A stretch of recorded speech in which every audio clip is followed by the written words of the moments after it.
Hello, everybody. Tracy, Mrs. JDog Flanagan here with you today. Welcome back to Tactical Treasures. Today, I have the pleasure of speaking with Joe Griffies. Joe is a Philadelphia native. After graduating high school in 1965, he enlisted in the Army and served in Vietnam from 1967 to 1968, Infantry 4th Division. After Vietnam, Joe attended St. Joe's University Night School from 1968 to 1970. Joe was in the meat business industry from a butcher to salesman until 2010. Now he and his wife reside in Cape May County, New Jersey, where he now embarks on his radio career at WIBG Studios. Joe, welcome to my podcast. It's so great to Thank you, see you, thank you, sir. thank you. So, tell me about yourself, your mission, and how it relates to what you're doing at WIBG. Well, WIBG about 12 years ago, I believe it or not, I got stopped for a traffic ticket, went to court to fight it, and I was insulted because I had a veteran's hat on. And when I came home, my wife said, do something about it. So it woke me up to realizing that we're not doing enough for our veterans here. And I fought the traffic ticket, I won, and I ended up with a radio show, believe it or not, out of it. We've been on the air 10 years. And Tracy, we have one goal, one mission. We fight for the veterans and their families that can't fight for themselves. I don't have to fight for you and Jerry. You don't have to fight for me, but together we have to fight for the ones that go off to war, put a roof of freedom over our head, and then they're forgotten about when they come home. They fall through the cracks. What JDog does, you block a lot of those cracks from veterans falling in. And what our Welcome Home Veterans Radio show does, we make people aware of the problem, and we stay on them. We night and day till they correct the problem or better the situation that a veteran is living in. We owe our country, we owe our freedom to our veterans, and we can't let them go by the wayside. That's great. I think I have so much respect for you, sir. I think you guys are doing a great job with your radio show. I know Jerry and I have been on so much and we love coming on and speaking to you and love the fact that you allow us to talk about J-Dog. What do you hope that veterans listening to your radio show or finding out about you, what do you hope for them to feel and discover from listening to your radio show? What we hope to accomplish is by having the veteran trust us. There's not a lot of people that trust a lot of people today in the world that we live in. We want the veterans and their families to feel comfortable that when they call us, I personally don't know a lot of things, but I know a lot of people. And we will immediately call and get people involved, whether it's mental health, whether it's homelessness, whether it's doctor's appointments, whether it's appeals, whether it's jobs. We will call the right people and we will get that veteran in the right direction immediately. Not next week or 6 months from now. We'll work on it immediately. So we build the trust in veterans. That's the greatest compliment that someone can give us. And at the same time, that veteran that trusts us tells his buddies, the men and women that are veterans that might need the help, and they call us and they trust us. So it grows and it grows fast. And the only thing that we really owe the veterans that we can give them every day is to believe in us and the trust that we're not here for the glory. We don't, we're bad at showing up for plaques and trophies. I don't personally believe in it. I've gotten some people angry because I don't believe in plaques or awards because I say to them, they don't give a Super Bowl trophy out at halftime. They don't give a World Series trophy out at the end of the third game. We're only halfway through helping our veterans. So we should not stand up and take applause for a great job when we still have 40,000 veterans homeless every night, 25 veterans a day, 700 a month, 8,000 a year, 80,000 veterans that we know of commit suicide Mm, over the last 10 years. So right. we're not big on getting trophies for a job half done. Right. Yeah, that Joe, I agree with you there. That's so true. With Jerry and I, you know, doing what we do here at JDog, it's so hard to not continue to look around and think, "Oh my gosh, there's so much to do. We're not done yet. We're just getting started," I feel. So there is a lot to do, but what I like to say is sharing the load with fellow veterans doing wonderful things in the veteran space as you are. It it takes a village. All of us working together as a team, I think we can get a lot accomplished. Oh, 100%. Nobody can do that. It's too massive. Yeah. It's the problems are so great. There's so many, and the same problems that we have in Philadelphia, or we have in South Jersey, we have in San Diego, California, Cheyenne, Wyoming, or the state of Washington. It's the same veteran with the same problems. Yeah. So when we can tackle a problem and help to get it solved, we're very big at pointing out problems. We're also very big at giving solutions to the problems. If I could take a minute out and tell you something that we did a few months ago, we're very proud of.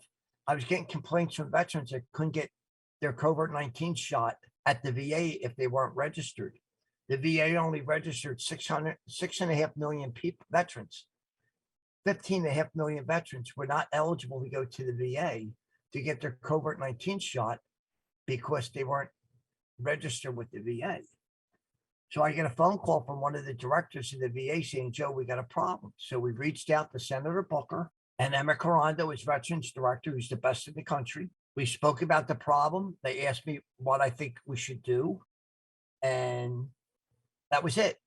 6 weeks later, I get a phone call that at 1 o'clock in the afternoon, President Biden would be signing a bill allowing all 22 million veterans to get their Moderna or their Pfizer vaccine shot at any VA clinic, hospital, building in the entire world.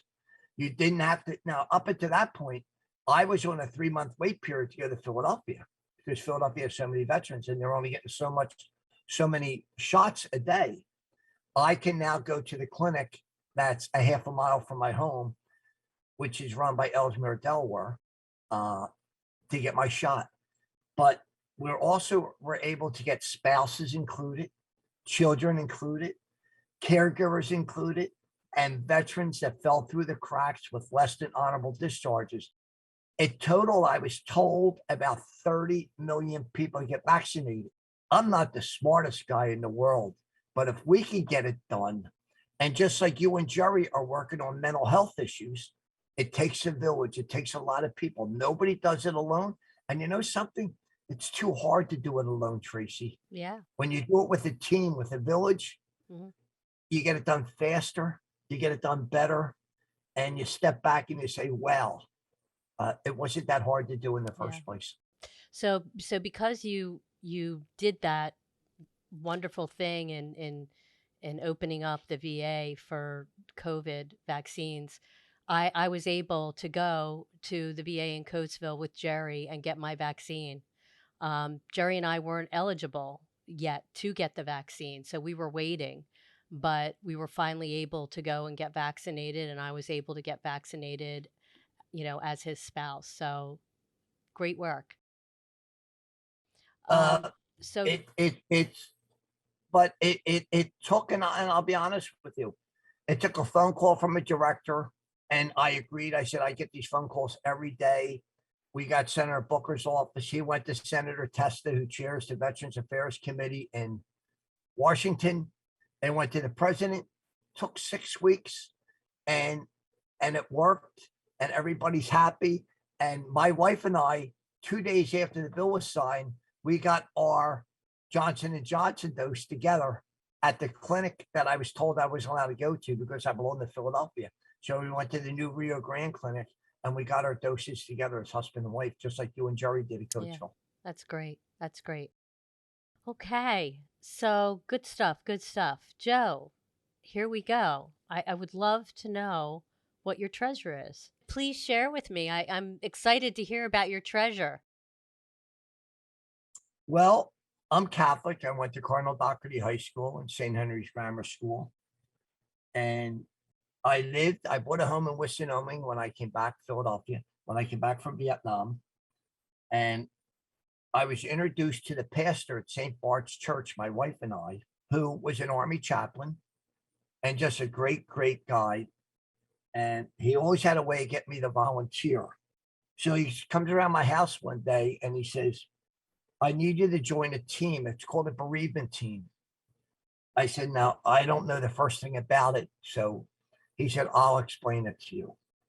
We would go out to homes when someone died in a family, and we would make all the arrangements for the funeral mass. Uh, who would do the readings? We would let the people pick out the readings. We would let the people pick out the hymns that would be sung. Uh, whatever, bringing up the gifts, family members. We would take care of all the arrangements, and then we would turn it back into the rectory. They would assign a priest to that mass, and he would know everything that was going on. And we started with 5 on the team. We went to 4. Somebody moved. We went to 3. Somebody got a night job. So I ended up doing about 15 years by myself. I sometimes would Wow. average 3 or 4 funerals a night. When I got done work, or on Saturday or Sunday, I would go visit the families. And there was one particular person that is probably going to lead me to writing a book on bereavement someday. And he was a World War II veteran. And when I did his arrangements with his brother, who was a World War II veteran, and his sister-in-law, who he lived with, they kept referring to his little pocket Bible that he carried with him for the 4 years he was in Europe and Africa during World War II. And the sister-in-law kept referring to his Bible was so important. It's going to be in his hands when he's buried. And I said to her, why was his Bible so important? She said, Joe, he would never let us get it rebound. He had scotch tape, band-aids, bubble gum holding it together over all these years. And I was telling Father Denny about it. And he said, oh, Joe, Jimmy was a very good friend of mine. He said, Joe, whenever he would see me, he would say, Father, could you forgive me? Will you ask God to forgive me? And Father would always say, Jimmy, what did you do that you need God to forgive you? He said, I killed soldiers in World War II. I killed people that had families that I didn't know. And Father told me, and Jimmy's sister told me, that Jimmy went to confession for 50 years every Saturday to ask God's forgiveness for the soldiers he killed, the enemies he killed in World War II, because he didn't know them. He didn't know anything about them. He was just told to go to war and kill them. And that bothered him. And to me, Jimmy is probably the bravest person I ever met in my life. When I met him, he was in his casket. But that stuck with me, that he went to war with so much love, did his job, was highly decorated, but then he lived with what he did. And that's my hidden treasure, Jimmy. He just didn't go to war, kill people, come home, and go on with his life. He thought about those people because they were human beings. And that's my treasure. Wow. What an inspiring man. It was very inspiring. And, Yeah. So he I guess he truly got s it. so I guess he got it.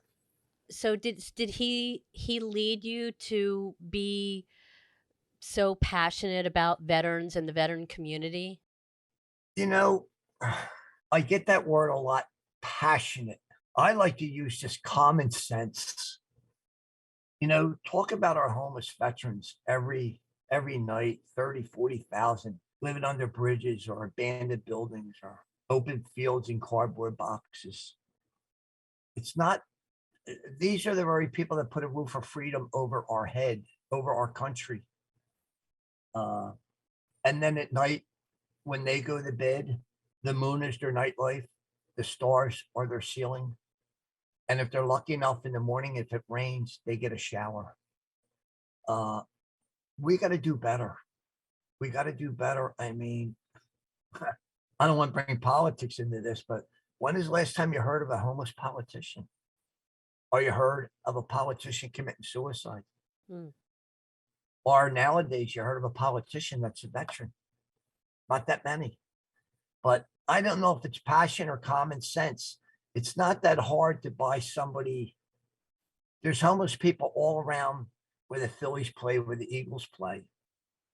They're all over that part of South Philadelphia. People will spend $8 at an Eagles game to buy a hot dog and step over a homeless female and not buy her a dollar bottle of water, or they'll complain about them. That lady laying there may have lost an eye, may have a Purple Heart, may have done 3 tours in Iraq and Afghanistan, but it doesn't take passion to help them. It takes common sense. They're human beings, and I think if we start working on helping our veterans with homelessness, that can filter into helping the rest of the population with their homelessness. Homelessness is a bad word because it's not a home; it's a condition. It's veterans being forgotten about, and I just think we have to do better. Passion. I don't know what the word means. Common sense. My father always told me, common sense isn't that common. So when you get a chance to do something and help somebody, that's what we stand for. Not passion is when you stand up and you holler and you shout, and I do that sometimes. Break telephones. I'd rather write emails and make people aware of the problems because you can send an email out about a situation, and that can go to 1 million people instantly, and then they start sending emails, and that's the chain. That doesn't take passion. I think it just takes a little bit of understanding. And I guess going back to the years I did bereavement, I couldn't do a lot for the people that died. And there were different cases, thousands I did. When an older person passed away, a man or a woman, it was entirely different than when a teenager committed suicide or died over an overdose, or a baby was born, died a week after it was born. They're all different stages. And going to those homes and meeting with those families, I could never do anything but offer a service of what hymns would you like sung? What prayers would you like the priest to read? But when we're faced with the homeless situation or the suicide situation, these people are still alive. We can do something for them. Once you're dead, you're dead. But when you're alive and you're breathing, we can help you. And I think, Tracy and Jerry, that is our mission, because owning all the trucks in the world and doing nothing to help your fellow man, are you better off if you only owned a couple trucks and you saved a lot of people? I mean, Right. that's how I That's, feel. yeah. But Well, thank God you guys do a great job. You do it all. You do it all. we try. We try. Um, there is somebody that I know. Her name is Dana Spain. I think Jerry and I probably told you about her, but her father was a veteran, and she is putting up something called the Philadelphia's Veterans Village in Philadelphia, where she's building modular homes for homeless veterans. So she's attacking the problem head on. I don't know if you've heard about her, but you should get her on your show and have her talk about what she's doing. We had Dana and Nicole on our show. I've known Dana for a long time, Oh, okay. and her father had two passions. One was Central High School that gave him the brains to be a great business person and make a lot of money. And his also equally passion was for veterans, veteran homelessness. He was a veteran himself. Hmm. Yeah. And it's amazing. Dana is building this complex, this village, Yeah. to house veteran families in not a one room or not a garage setting. It's going to be in a home setting. They're going to be 1, 2 bedroom, 3 bedroom Apartments. apartments. Yeah. It's going to be landscape beautiful. Yeah. And within walking distance is one of the largest homeless, drug infested areas in the country. Now she is doing it. Why can't the rest of us do it? And the only way you're going to solve homelessness is with homes. So I applaud Dana for Yeah. doing it. Yeah. And I applaud her mom and dad with the foundation that they'll be doing this village. Right. Yeah. It's great stuff. Joe, thank you so much for being on and sharing everything that you're doing. And can you tell us how do people find you if they want to see your show or see what's going on with Joe Griffies? Well, first of all, I'll give my home phone number. It's 609-536-2285. We give out our cell 267-679-5193. We're on the radio every Saturday from 2 to 4 Eastern Standard Time on WIBG, 1020 AM, 101.1, 101.3, 101.9 FM. Our show is downloaded and we're live on Saturday. It's downloaded on Monday. We play 5 or 6 past shows in their entirety on our webpage, just WIBG.com. Listen live. You can hear our past shows, and you can call me 24/7. And that's pretty much it. They're just punch my name and Joe Griffies Welcome Home Show, and you can get our information. Don't think your problem is too big or not that important. Let us decide that. Let us help you as a team. Let us decide what the best avenue is to get you help. And if I can close with one last thought, Sure. our veterans need a lot of help. Last week, I believe it was Tuesday or Wednesday, a 24-year-old veteran seeking mental health, being delayed and not given the proper treatment, became the second veteran in the past few years to set himself on fire. He now lays in Chester Burn Center in Delaware, fighting for his life. Oh. This young man leaves a family, a 3-year-old son, a 1-year-old son, and a 3-month-old son. This is not how we have to take care of our veterans. Ugh.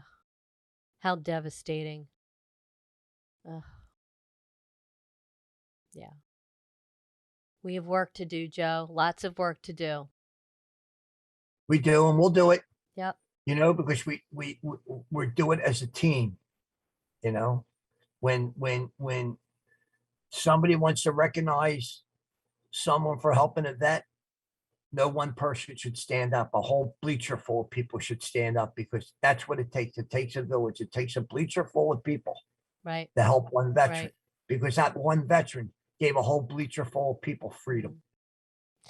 And Joe, talking about, you giving out your telephone numbers and, wanting veterans to reach out to you. They can also reach out to us at the JDog Foundation.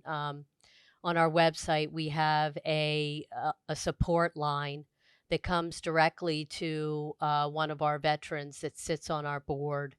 And we have, 2 organizations where we can partner you up: Stop Soldier Suicide and Irreverent Warriors.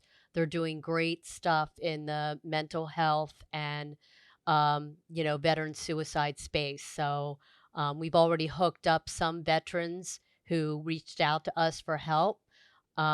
So our system is working. We're happy about that.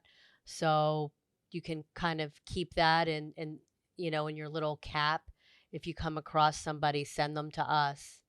We know we can get them plugged in. JDog is always on our mind, and I'm very proud to be associated with JDog. You have not only franchisees, but you have ambassadors all over the country Mm. that represent not only JDog, they represent our military, all branches of the service.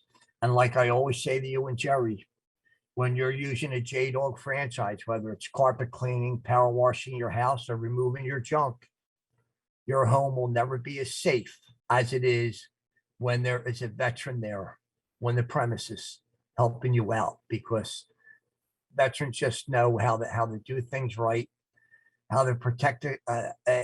If they can protect a world, they can sure protect your home while they're there.